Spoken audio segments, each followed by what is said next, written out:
The vast electromagnetic tapestry of the galaxy hummed with countless whispers of civilizations, each one a delicate thread in an incomprehensible cosmic weave.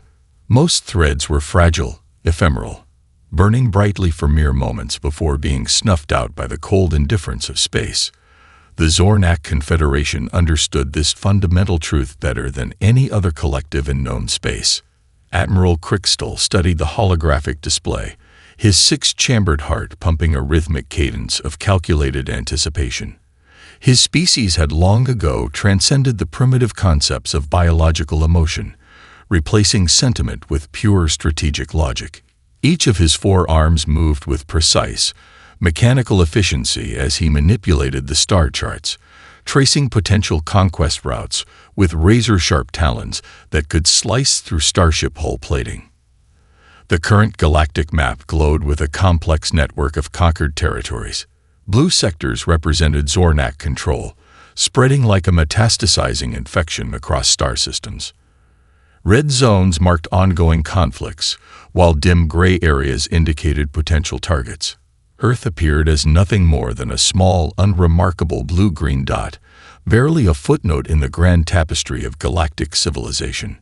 Preliminary scan complete, chirped the ship's primary intelligence matrix. The holographic display shifted, revealing microscopic details of human technological infrastructure, primitive satellite networks, rudimentary electromagnetic communications, fractured political systems, minimal unified planetary defense capabilities. Crickstal's secondary neural cluster processed the data with clinical detachment. Humanity represented the archetypal pre-contact civilization, technologically infantile, culturally fragmented, and completely unaware of the cosmic predators that regularly culled emerging species. The Zornak had perfected planetary integration over 10,000 standard galactic cycles. Their process was both an art and a science. First, identify potential resources. Second, assess technological capacity. Third, deliver the standard ultimatum. Fourth, process planetary submission or initiate complete system neutralization.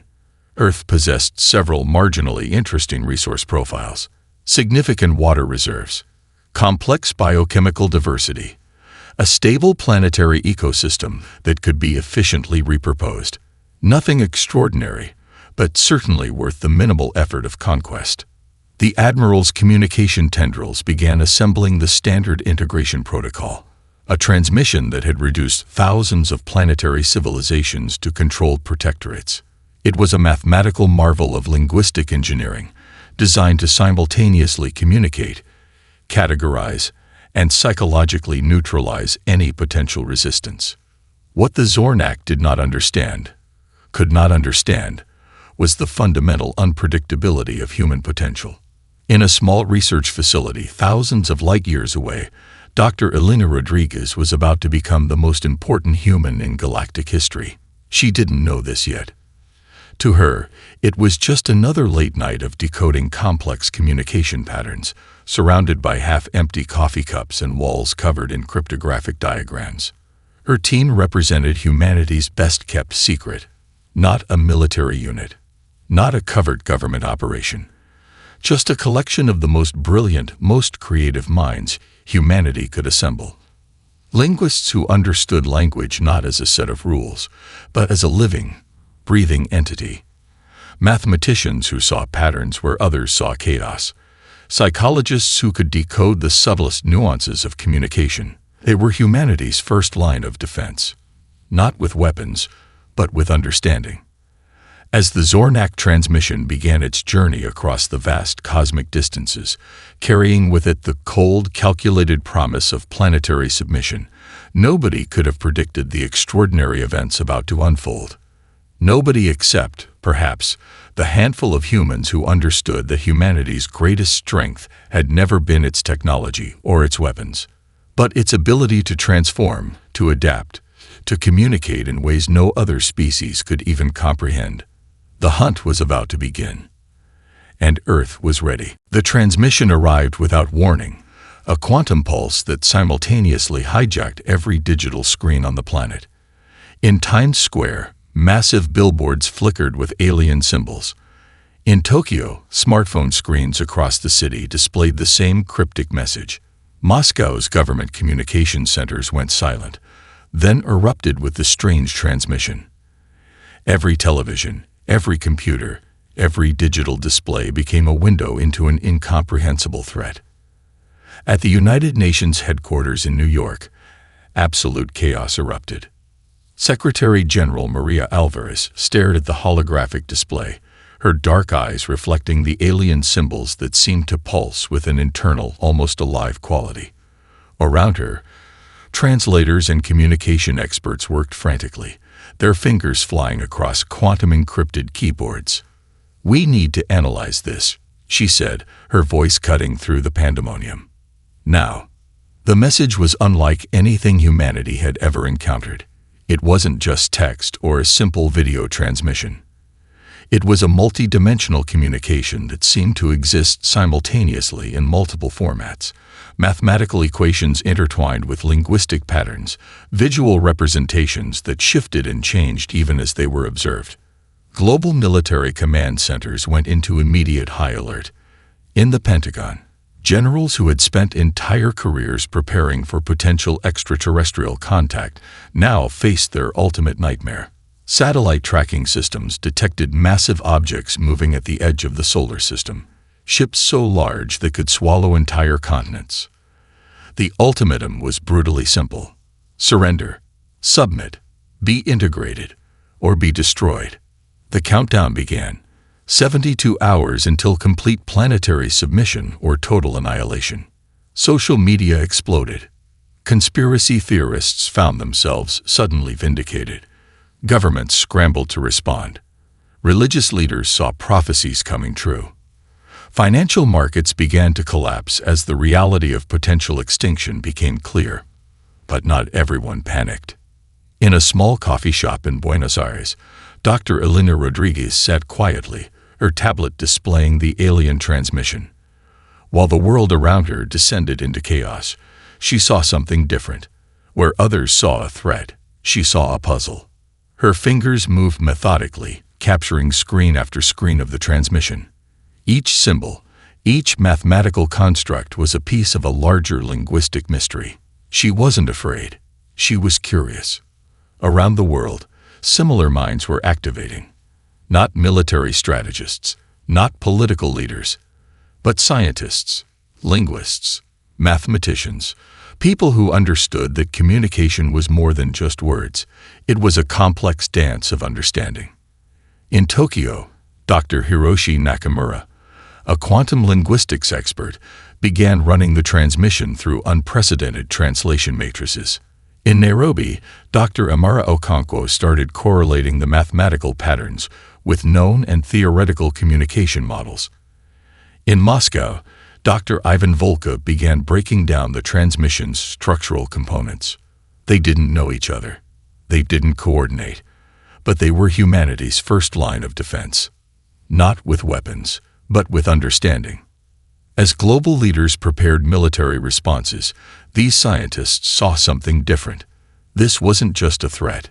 It was a message, a challenge, a test. And humanity was about to show exactly how it could rise to that challenge. The countdown continued.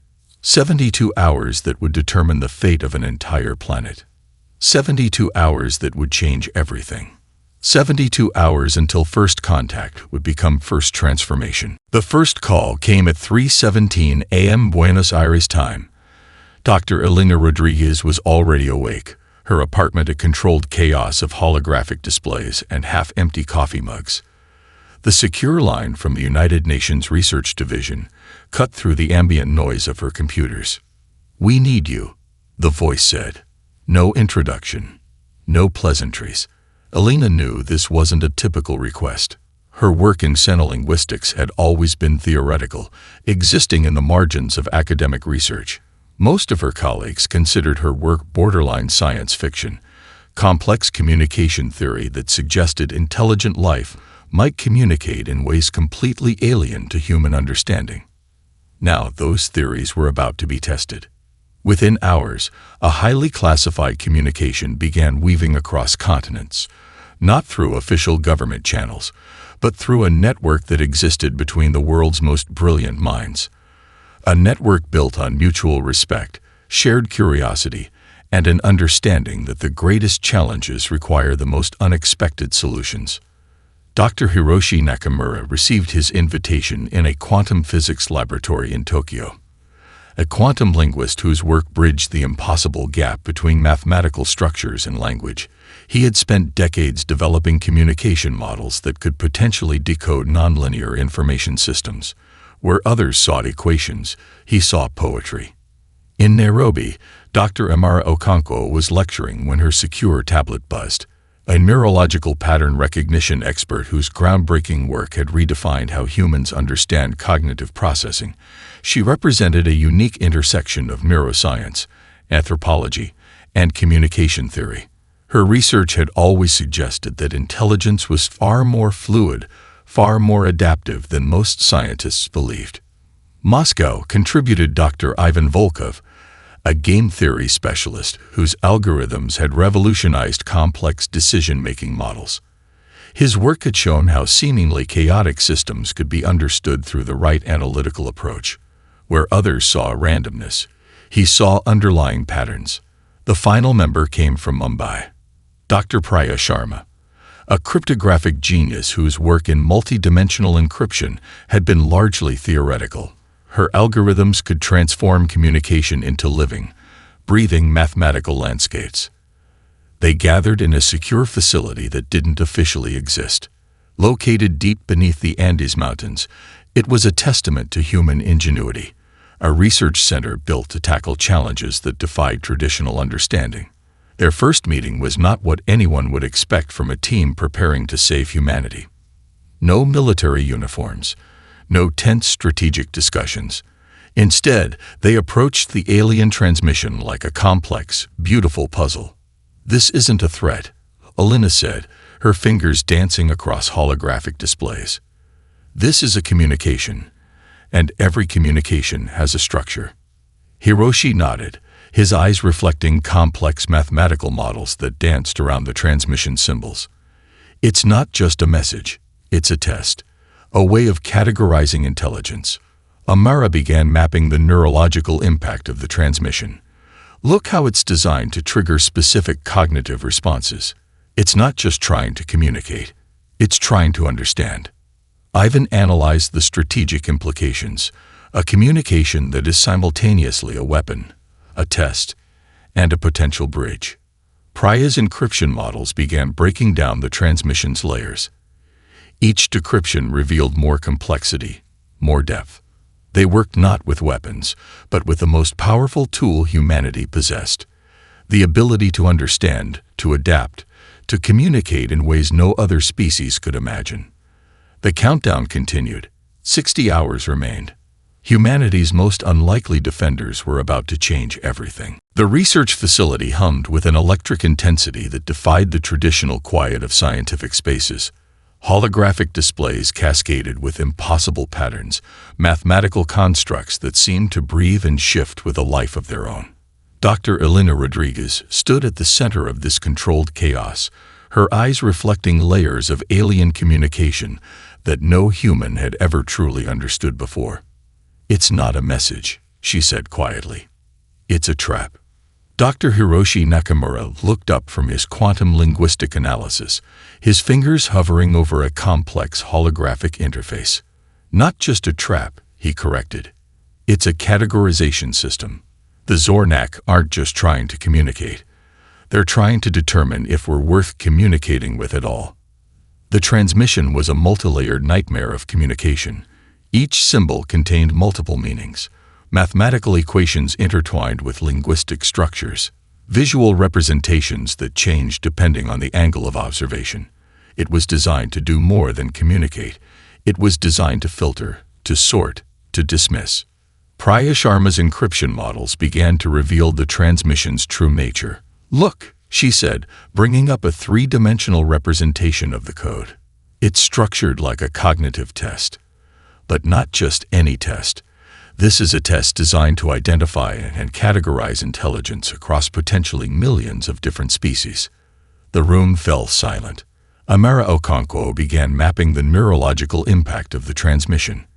Her brain-scanning equipment showed something extraordinary. The message wasn't just read or interpreted. It was designed to literally reshape the cognitive processes of any species attempting to understand it. They're not just sending a message, Amara explained. They're probing, testing, filtering out what they consider inferior forms of intelligence. Ivan Volkov's game theory analysis revealed the transmission's brutal logic. The Zornak had developed a communication system that was simultaneously a weapon, a test, and a method of total psychological control. Any species that couldn't decode the message would be automatically categorized as non-intelligent. Any species that partially decoded it would be marked for immediate containment or elimination. But they didn't understand human beings. Elena Rodriguez saw what the others were beginning to realize. This wasn't a challenge to be solved. This was a puzzle to be transformed. "We're not going to break their code," she said, her voice cutting through the tension. "We're going to rewrite it." The team worked with an intensity that defied human limitations. They weren't just decoding. They were reimagining the entire concept of communication. Hiroshi's quantum linguistic models began to reveal hidden structures. Priya's encryption techniques started to unravel the transmission's deeper layers. Amara mapped cognitive pathways that the Zornak couldn't possibly anticipate. Each breakthrough was a weapon. Each decoded symbol was a challenge. 48 hours remained. The transmission that was meant to categorize humanity was about to become humanity's most powerful response. They weren't just going to respond to the message. They were going to turn the message itself into something the Zornak could never have anticipated. A communication that was alive. A response that was itself a form of intelligence. The most dangerous weapon humanity possessed wasn't in its technology. It was in its ability to transform the very nature of understanding. The transmission began as a whisper, then became a storm. Deep within the Zornak communication network, the first algorithmic tendrils of the human response started to propagate. It wasn't a traditional message. It was something far more dangerous. A living, breathing communication that defied every established protocol of interstellar information exchange. Admiral Krickstahl's primary communication matrix first detected the anomaly 37 microseconds after the human response was initiated. At first, it seemed like a standard communication attempt, something to be filtered, categorized, and dismissed. But something was different. The human transmission didn't just communicate, it transformed. Mathematical proofs began to shift and dance, revealing layers of meaning that shouldn't be possible. Linguistic structures twisted and reformed, creating cognitive pathways that the Zornak communication systems had never encountered. Visual representations seemed to breathe, to live, to exist in multiple states simultaneously. In the vast communication centers of the Zornak Confederation, something unprecedented began to happen. Analysts started to experience cognitive dissonance. Their highly structured, logic-based communication systems began to encounter information that didn't just challenge their understanding. It fundamentally rewrote the way they processed information. Dr. Elena Rodriguez had designed the transmission as more than a message. It was a cognitive algorithm, a living communication that would spread through the Zornak networks like a virus of understanding. Priya Sharma's encryption models had created a transmission that was simultaneously a proof, a piece of art, a philosophical treatise, and a complex mathematical construct. Each layer contained multiple meanings. Each symbol was a challenge to the very concept of communication. The Zornak had spent millennia developing a communication system designed to categorize and control. They had created a network that could process billions of communication attempts per microsecond, filtering out what they considered inferior forms of intelligence. They had never encountered something like this. Hiroshi Nakamura's quantum linguistic models had created a transmission that existed in multiple states simultaneously. It wasn't just a message. It was a living, breathing entity of communication that could reshape itself based on how it was observed. Amara Okonkwo's neurological mapping had revealed something extraordinary. The transmission was designed to create cognitive resonance, to force the receiving intelligence to engage with it on a fundamental level. Ivan Volkov's game theory algorithms had transformed the entire concept of communication into a complex, adaptive system that could respond and reshape itself in real time. In the communication centers of the Zornak Confederation, something extraordinary began to happen. Analysts started to experience what could only be described as a form of intellectual vertigo. The human transmission wasn't just challenging their understanding. It was fundamentally rewriting the way they processed information. Firewalls collapsed. Communication barriers dissolved. The transmission spread like a living thing, moving through the Zornak networks with an intelligence that defied traditional understanding. 36 hours remained. The invasion that was meant to conquer Earth was transforming into something none of the participants could have anticipated. The Zornak weren't just encountering a new form of communication. They were experiencing a fundamental challenge to their entire understanding of intelligence. Humanity's most powerful weapon wasn't a weapon at all. It was understanding itself. The first cracks appeared in the Zornak Confederation's communication network, like microscopic fractures in a perfect crystal. Admiral Krikstal watched in growing horror as the carefully constructed systems of control began to dissolve. Communication relays across multiple star systems started to malfunction. Hierarchical communication protocols, the very backbone of Zornak civilization, began to break down. What had seemed like a simple planetary conquest was transforming into something far more dangerous. In the central communication hub of the Confederation's primary battle network, thousands of communication analysts experienced something unprecedented. Their perfectly structured cognitive matrices began to shift, expand, transform. The human transmission was more than a message. It was a cognitive solvent. Krikstal's secondary neural clusters worked overtime, attempting to understand the impossible event unfolding before him. Species within the Confederation, species that had been subjugated over millennia of conquest, began to experience something resembling hope. The transmission wasn't just challenging the Zornak's communication systems. It was challenging their entire understanding of intelligent life. Subordinate species that had existed for generations under strict control began to see possibilities where they had previously seen only submission. The communication networks that had been used to control and suppress were now becoming conduits of unprecedented understanding.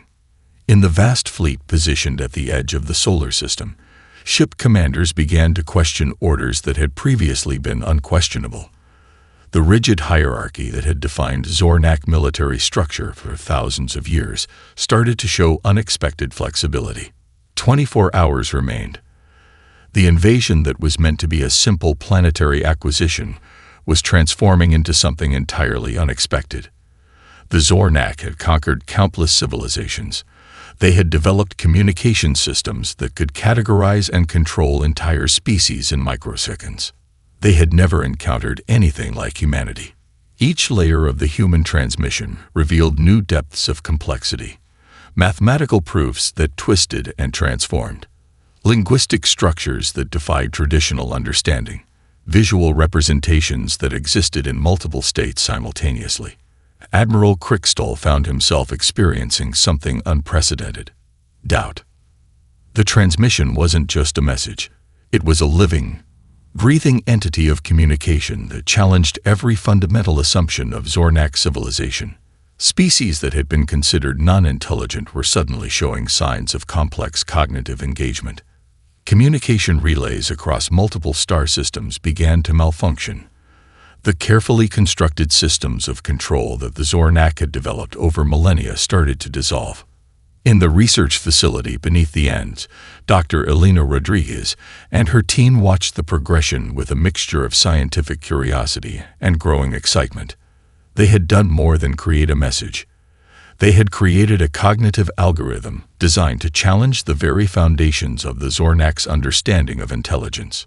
Hiroshi Nakamura's quantum linguistic models had created a transmission that existed in multiple states simultaneously, Priya Sharma's encryption techniques had transformed communication into a living, adaptive system. Amara Okonkwo's neurological mapping had revealed pathways of understanding that defied traditional comprehension. The invasion was unraveling. Not through military might, not through traditional resistance, but through understanding itself. The Zornak had come to conquer. They were about to learn something far more important. That intelligence is not about control. It's about connection. The final moments approached with a silence more profound than any battle cry. In the research facility beneath the Andes, Dr. Elena Rodriguez stood perfectly still. Her team had transformed from individual experts into something more. A collective intelligence that had just rewritten the fundamental understanding of communication across the galaxy. 12 hours remained. The human transmission had become a living network, spreading through the Zornak communication systems like a complex neural pathway. It wasn't an attack. It wasn't a defense. It was something far more dangerous. A complete reimagining of intelligent communication. Admiral Krickstall watched as the carefully constructed hierarchies of the Zornak Confederation began to dissolve. Species that had been subjugated for millennia started to see themselves differently. The transmission wasn't just a message. It was a key that unlocked potential that had been suppressed for generations. Hiroshi Nakamura's quantum linguistic models had created something unprecedented. A communication that existed in multiple states simultaneously. Each interaction with the transmission changed its very nature. It adapted. It learned. It grew. Priya Sharma's encryption techniques had transformed communication into a living, adaptive system that could reshape itself based on the cognitive engagement of those experiencing it.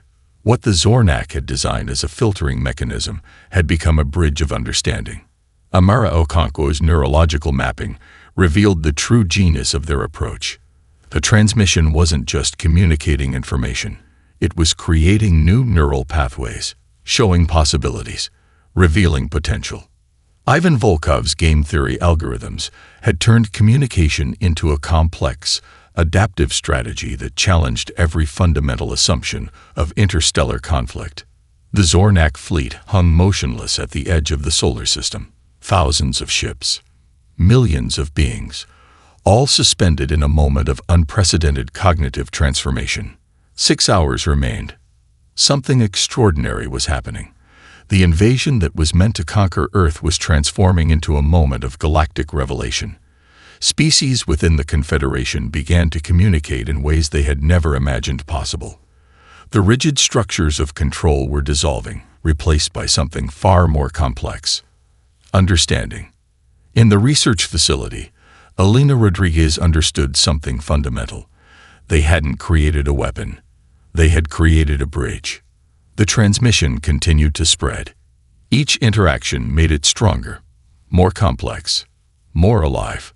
The Zornak communication networks, designed to filter and control, were now conduits of unprecedented possibility. Subordinate species began to see themselves differently. The hierarchies that had defined galactic civilization for millennia started to crumble. 3 hours remained. Admiral Krickstall found himself experiencing something unprecedented.